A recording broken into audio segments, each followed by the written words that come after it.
মোদি করেনি কিছু, গ্যারেন্টি কি লোক ভাই, এত মিথ্যে কথা বলে। কাগজটা যে পড়ে সেটাও দেখে পড়ে। ধরুন আমার এখানে জোড়া ফুল চিহ্নটা আছে, ধরুন আমার এখানে কিছু নাম লেখা আছে দুটো কাগজাতে হাতের সামনে, এটা আপনারা দেখতে পাচ্ছেন, আমি দেখতেও পারি না দেখতেও পারি। কিন্তু মোদিবাবু কি করে বক্তৃতা জানেন? টেলিপ্রম্পটার, মানে স্বচ্ছ আপনারা জলের মতো চেহারা দেখতে পাবেন না, যেখানে দাঁড়ায় সেখানে একটা টেলিপ্রম্পটার লাগানো থাকে, ঠিক আছে? এবং সেখানে এসে বলতে যা ভাষণ বলবেন, টেলিপ্রম্পটারটা এমন থাকে এদিকে ঘুরছে এদিকে ঘুরছে এদিকে ঘুরছে, তিন দিকে ঘোরা যায়। এবার টেলিপ্রম্পটারে লিখে আনছে আমার বাংলার ভাই বোনেরা, নজরুলের দেশ, রবীন্দ্রনাথের দেশ। আসলে কিন্তু মনে রাখবেন ওটা একটা ফন্দি, ওটা দেখে বলছে, ও নিজে বলছে না, ওটা দেখে বলছে। তার কারণ টোটালটাই লিখে নিয়ে আসে টেলিপ্রম্পটারে বলে। টেলিপ্রম্পটার নেতা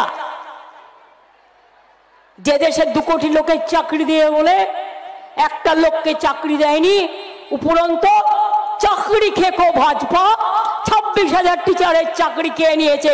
ওদের ছেড়ে দেবেন আপনারা? ছেড়ে দেবেন আপনারা?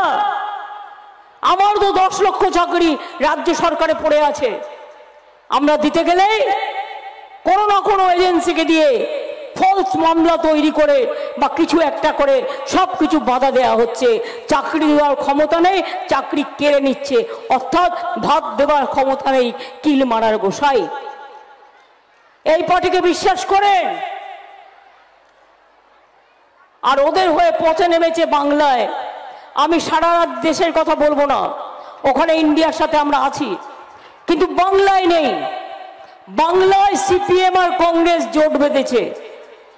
সিপিএম আর কংগ্রেসকে একটি ভোট দেওয়ার মানে এখানে বিজেপিকে সাপোর্ট করা, তৃণমূলের একটি সিট নষ্ট করা।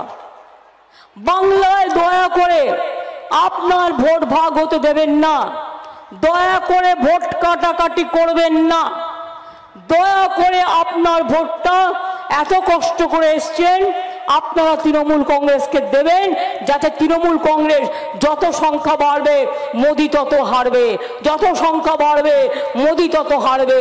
মোদিকে হারানোর জন্য তৃণমূল কংগ্রেসকে জেতানোর দরকার।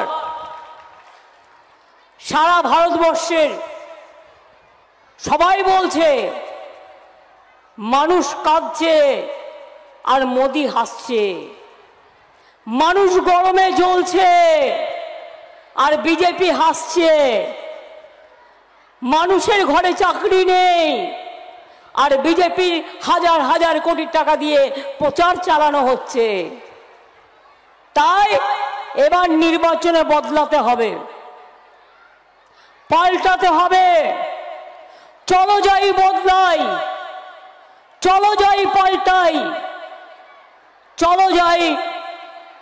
নেতাজি সুভাষচন্দ্র বোস বলেছিলেন দিল্লি চলো, তোমরা আমাদের রক্ত দাও, আমি দেব স্বাধীনতা।